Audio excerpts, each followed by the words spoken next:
तो आज हम जो है मॉडर्न हिस्ट्री का लेक्चर नंबर 6 का पार्ट 2 जो है स्टार्ट कर रहे हैं।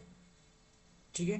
तो यहाँ पे हमने इतना देख लिया था कि नाना फट जो रघुनाथ राव है वो नारायण राव का मर्डर कर देते हैं और खुद जो है पेशवा बन जाते हैं।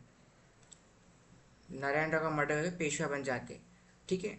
और रघुनाथ राव यहाँ पे पेशवा बन जाते हैं तो नाना फडणवीस नाना फडणवीस यहाँ पे नाना फडणवीस यहाँ पर रघुनाथ राव को एक बार भाई कॉन्स्पिरेसी करते हैं अपने 11 अदर एडमिनिस्ट्रेटर्स के साथ। ठीक है। और यहाँ पे रघुनाथ राव को हरा देते हैं, भगा देते हैं और माधवराव के सन जो है मतलब जो एक्चुअल सक्सेसर है उनको जो है पेशवा बना देते हैं वापस से। ठीक है। यहाँ पे उनको पेशवा बना देते हैं। इसके बाद रघुनाथ राव जो है ट्रीटी ऑफ सूरत जाते हैं ब्रिटिश के पास और ट्रीटी ऑफ सूरत साइन करते हैं। अब ट्रीटी ऑफ सूरत में जो है रघुनाथ राव जो है बेसन और सालसेट जो है ब्रिटिशर्स को दे देते हैं और साथ में ट्रेड में कुछ अच्छी फैसिलिटी देने का वादा करते हैं और बोलते हैं कि आप मुझे कुछ सोल्जर्स जो है प्रोवाइड करो ताकि मैं वापस से पेशवा बन सकूं। ठीक है। अब इसमें क्या होता है, जब यही बात जो जाती है जैसे ब्रिटिशर्स के एचक्यू में मतलब बॉम्बे, मद्रास और कलकत्ता में, तो इन तीनों हेडक्वार्टर्स में क्या होता है, ब्रिटिशर्स के पास जब ये रिपोर्ट जाती है ट्रीटी ऑफ सूरत की तो इनको मना कर देते कि नहीं, मराठा जो है काफ़ी ज़्यादा स्ट्रांग है और हम उनसे फाइट नहीं करना चाहते। तो यहाँ पे क्या होता है, ट्रीटी ऑफ पुरंदर जो है साइन होती है। ठीक है। अब ट्रीटी ऑफ पुरंदर में क्या होता है,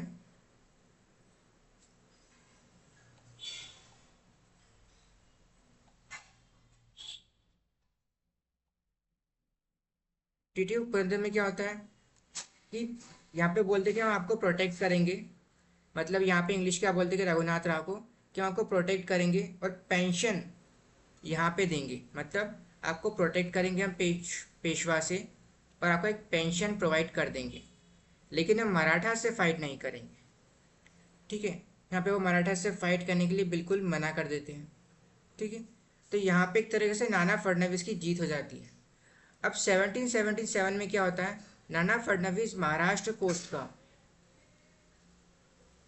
कोस्ट का कुछ एरिया जो है फ्रेंच को दे देते हैं पोर्ट स्टैब्लिश करने के लिए, पोर्ट बनाने के लिए। अब यहाँ पे इंग्लिश इसको पर्सनली ले लेते हैं। यहाँ पे जो है इंग्लिश जो है चैलेंज करते हैं नाना फडणवीस को और यहाँ पे बैटल ऑफ तालेगांव जो है लड़ी जाती है जिसमें मराठास जो है ब्रिटिशर्स को बुरी तरह से हरा देते हैं। ठीक है। यहाँ पे बुरी तरह से हरा देते हैं। अब यहाँ पे ब्रिटिशर्स साइन करते हैं treaty of Wadgaon, battle of Talegaon जो मराठास जीत चुके हैं उसमें अब ब्रिटिशर्स साइन करते हैं ट्रीटी ऑफ वडगांव, जहाँ पे ब्रिटिशर्स की जितनी भी टेरिटरीज हैं मतलब सीज कर लेते हैं। अब बेसिन और सालसेट जो ब्रिटिशर्स को रघुनाथ राव ने दिया था वो वापस से मराठास के पास आ जाता है एंड जितने भी पोर्ट्स है अराउंड दिस सेक्टर वो भी मराठास के पास वापस आ जाते हैं। ठीक है। यहाँ पे साथ में बॉम्बे जो है, अब बॉम्बे यहाँ पे ब्रिटिशर्स का HQ है, करेक्ट। बॉम्बे का जो रेवेन्यू है वो शेयर किया जाएगा मराठास के साथ। बॉम्बे का रेवेन्यू यहाँ पे मराठास के साथ शेयर किया जाएगा। ठीक है। अब यहाँ पे सीन इतना क्रिएट हो जाता है कि ब्रिटिशर्स को अब रिवेंज लेना पड़ता है क्योंकि पहली बात तो जो बॉम्बे का रेवेन्यू वो शेयर कर रहे हैं मराठास के साथ वो प्रॉब्लमेटिक है। ठीक है। तो यहाँ पे वॉरेन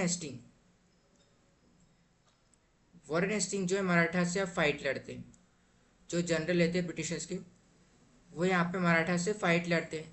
ठीक है। तो यहाँ पे टेकिंग बैक दिस टेरिटरीज, तो यहाँ पे Britishers will defeat Nana Phadnavis. अब ब्रिटिशर्स यहाँ पे मराठास यहाँ पे लॉस कर जाते हैं और ब्रिटिशर्स जो है विन मतलब इस वॉर में जीत जाते हैं। ठीक है। तो यहाँ पे अब इसके बाद ब्रिटिशर्स साइन करते हैं treaty of Salbai, treaty of Salbai, जिसमें क्या होता है कि जितनी भी टेरिटरीज है ब्रिटिशर्स की उसको रिस्टोर कर दिया जाता है और रिस्टोर किया जाता है स्टेटस को। स्टेटस को रिस्टोर करना मतलब यहाँ पे बोला जाता है कि जिसकी जो टेरिटरी थी वहाँ पे वो वापस वैसे की वैसे ही चला जाएगा। ठीक है। और बॉम्बे का रेवेन्यू वापस से शेयर ऑफकोर्स मना कर दिया जाता है। अब यहाँ पे ट्रीटी ऑफ सालाबाई में ये पता चल जाता है ब्रिटिशर्स को कि मराठास जो है टू पावरफुल है, मराठास जो है टू पावरफुल है। ठीक है। और यहाँ पे इनसे के साथ वॉर कंटिन्यू करना बहुत ज़्यादा प्रॉब्लमेटिक हो सकता है। ठीक है, तो यहाँ पे ब्रिटिशर्स क्या बोलते हैं, यहाँ पे म्यूचुअल नॉन अग्रेशन का ट्रीटी साइन होती है। मतलब उस ट्रीटी में हम बोलते हैं कि ना ही मराठास ब्रिटिशर्स पे अटैक करेंगे और ना ही ब्रिटिशर्स जो है मराठास पे अटैक करेंगे, और उसी के साथ मराठास और ब्रिटिशर्स जो है यहाँ पे एक दूसरे को प्रोटेक्ट करेंगे। ठीक है, मराठास और ब्रिटिशर्स जो है एक दूसरे को अग्रेशन, दूसरे पार्टी थर्ड पार्टी अग्रेशन से प्रोटेक्ट करेंगे।